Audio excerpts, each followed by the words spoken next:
Okay mga ka-farmers, yung buntag sa tanan. Ang pamilya ni Bikman padong manimba. Tungod kay Domingo man karon panahon nga adlaw nga ipapahulay o ibahalaan ang pulong sa Ginoo.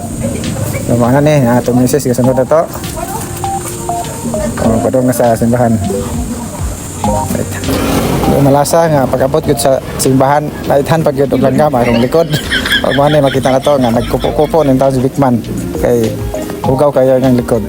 Di malas ba kani o sweetie kani kay duha may dakon no ni. Ang basta magdamgo taog tae pwedeng korta or ite man ay ambot basig magkadugang kunig abono sa punuan sa dakit. Ay humana man og misa paduang na mauli ang pamilya ni Bikman. Na atong uban na to ang atong mga anak ko apo na nasa tunga man ang anak sa driver. Anak ni Junior Victoriano Junior bansa yang amiling kapikas nga si Milit nga taga Rosario Cortez.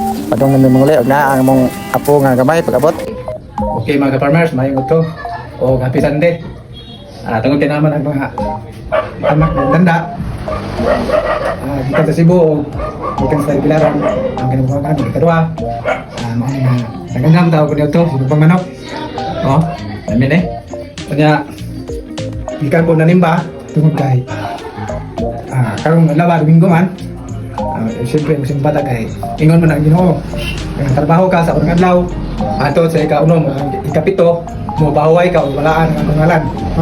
Nanimba ko kay karong taon ang lakaw ni kay siyempre banding ang pamilya ug ato may nanuto sa gawas. Okay, salamat mga ka-farmers o mga on sa tao una-una ang panahon to ato na sa gawas. Okay?